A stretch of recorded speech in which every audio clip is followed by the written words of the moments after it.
What happens when your insurance company doesn't pay you? There's a lot to talk about that. I actually did a video with this a while back and spoke with a guy that is actually a private insurance adjuster. And he went through the entire process of why the insurance companies are not going to pay you what you deserve, even though you pay a premium every month. And this is, I think it's timely because of these fires right now. Especially since we have a lot of homes going up for sale that are in fire zones here in Santa Clara County, San Benito County, Santa Cruz Mountains, San Mateo. There's a lot of dangerous issues that are happening here.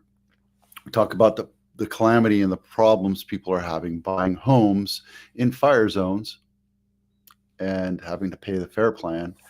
Well, even if you get insurance and your house burns down or your auto gets destroyed, there's other companies that do that as well. This guy actually specifically uh, talks to let me put that on mute. I'll just kind of go back and forth there. So this guy right here and I and my financial advisor were talking about what's happening, and this guy is all across the United States. It doesn't matter what happens. If you have a claim, it doesn't matter if it's a fire. And in this example that I had, we had a little drain hose in my dishwasher fail. This is years ago. And every time I ran it, it would spit out some water in the back of the dishwasher, and it ran into the other cabinets and it destroyed a bunch of cabinets. Well, that's a claim. And my company, State Farm, denied me, and I didn't know what to do. I didn't know about this guy at this time, and it cost me $75,000 to fix my kitchen. Of course, I upgraded, etc. But the point is that if I had known about this guy, he would have been there to help negotiate for me. And yes, he takes a cut. He takes a big cut of the difference. So if they offered me zero and I got $5,000, he would have taken 1 or 2,000 from it. Or if I got 50,000, he would have taken 10 or 20. That's how he makes his money. But you know what? It's worth it because I don't have to do it. I don't know the ins and outs. I don't understand insurance talk. This guy does. He talks pure insurance lingo. And that's why you hire the right person to negotiate for you, whether it's a commercial lease or selling houses or what have you. Get in the know of what's going on. So take your time to learn about this. There's a link down in my video or in my blog, and the link to my blog is in all the descriptions here below. Make sure you take a quick look at this. And if you don't think that California is strewn with fire hazard zones, this is a good example of what you're looking at here, right? I mean, just in Los Gatos, most of Los Gatos and Montecito and Saratoga are in the high fire zones, the very high fire zones, right? And taking a look at what's going down here, look, this whole place is gone now. That's where all that fire is, I think. I'm pretty sure, right? It's all gone. So don't think it can't happen to you. Understand what your options are, but also get in the know of how to protect yourself and your family. Disclosures. This is a big thing. What does the seller have to reveal?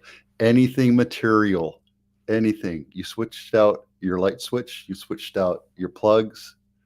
Yeah, you got to disclose it.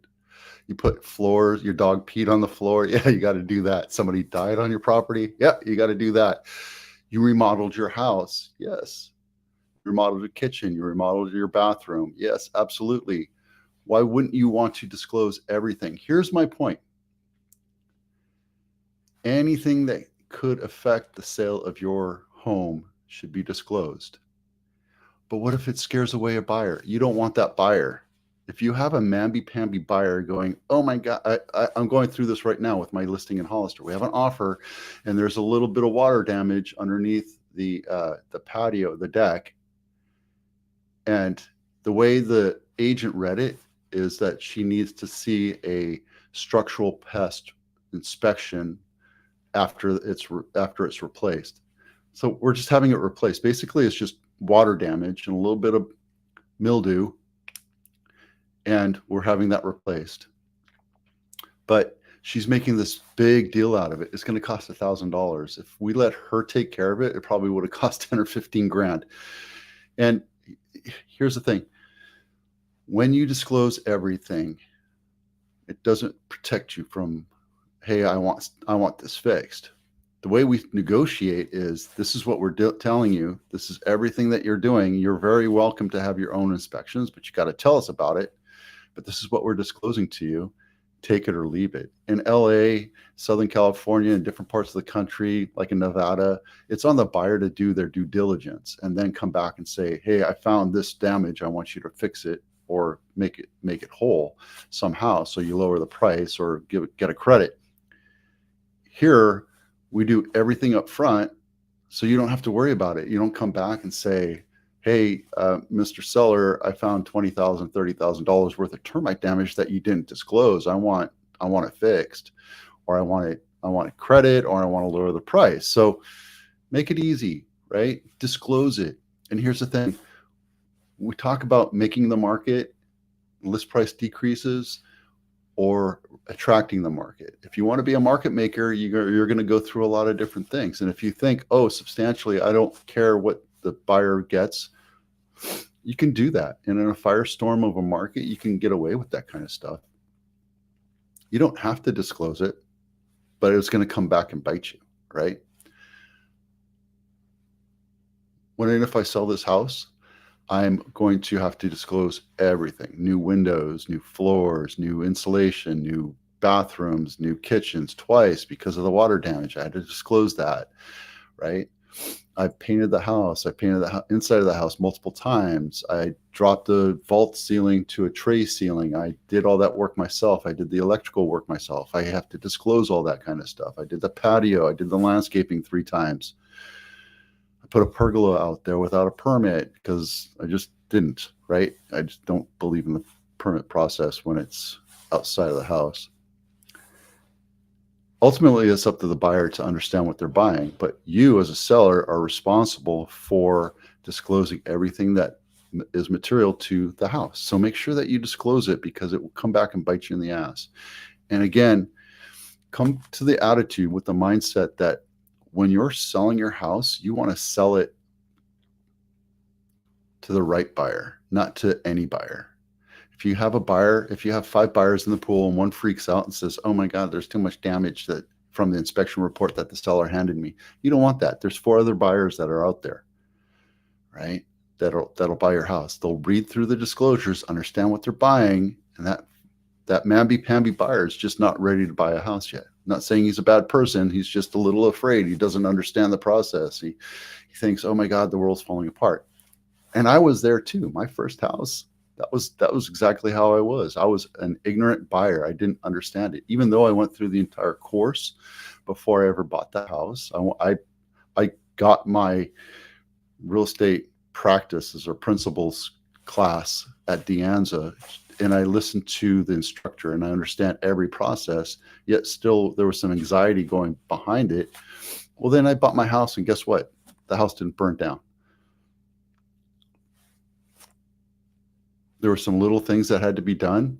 I fixed those. And then over time, I improved it and I got it better and I made it better and I made it better. And then I sold it and I moved over here. And that's where I've been for the last 22 years or so. So there's the anxiety and the mindset and psychology behind it, but make sure you disclose everything that you've ever done to that property, because it only helps you, right? So go back and get this video.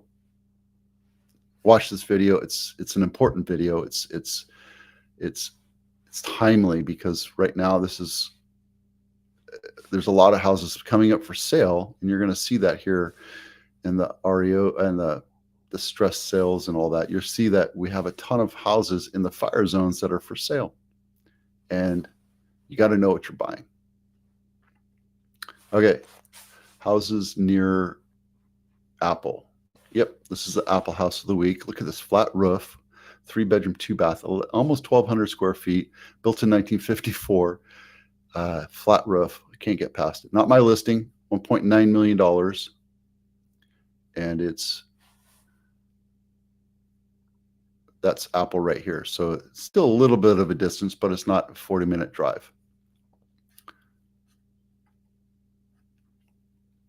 So it's nicely updated, but architecturally, it's dated. You have the flat roof, semi-sloped, right? You have the little beams there, but everything's sloped. These are called rinconadas, I think. It's a style that was very old, and I don't know why they fixed it up, but they did. Nice new bathrooms, decent patio, could have been power washed, but there you go. Floor plans, guys. We have this program. All realtors have a program now that we can go and take the floor plans. You use your phone and you scan at each room and it does it for you automatically, and it's free, and there's no reason not to have a floor plan. Just saying. Mountain View Home of the Week. And the reason why I picked this is it's not very close to Castro, which is over here, but it was the closest one. There's not a whole lot for sale. Not my listing, $2.3 million. Solana Drive, 3 bedrooms, 1.5 bath, 1,300 square feet, built in 1952. Boy, I'm going with the old ones today. Again, sloped roof. Well, that's a vaulted roof right here, but that looks like it's an add-on. These are the sloped roofs right here. Galley kitchen, semi-updated. Again, architecturally, nothing's different. Just new cabinets, new floor, painted walls. Good. It's nice. $1.8 million, and you can walk to work. Or $2.3 million, excuse me. Talked about this one before. It's been overpriced, and this is the bank-owned property of the week. This is now almost $2.1 million, 3-bedroom, 2.5 bath, 2,100 square feet on a 1/4-acre lot. And this is over in the Rose Garden area. Let's take a look at the pictures. Let's see what the original price was. $2.2 million. It's been on market 138 days, and now it's dropped $115,000. So it's a pretty house. Just $2 million is a lot for this, considering the fact that it's, semi-updated. Wonder what's wrong with it. Maybe there's a foundation issue that was found. But that's a good buy. Too bad it's only a 3-bedroom. Okay, let's go to the stats, the 40 days on market stats of the week. Santa Clara County, 40 days on market, single-family homes. There's 88 houses that have not sold in over 40 days. And 90 days is 47. Bank-owned properties in the Bay Area are 65, and all of California is 205. Right now, we have 270 homes for sale, single-family homes for sale in San Jose. We need to be at about 1,000. Same thing with Santa Clara. We need to be about 2,000. We have 600. It's going up a little bit, but we're nowhere near. We're about 25% of where 30% really, where we need to be to make it a balanced market. So, economics 101. Supply and demand. Supply is here, supply is way here. Even though demand's down from where it has been, it's still far and above where we are. That's why prices continue to go up. So there you go. All right. That's it for now. Thanks for watching. I'm Vito with Abitano. We'll see you out there.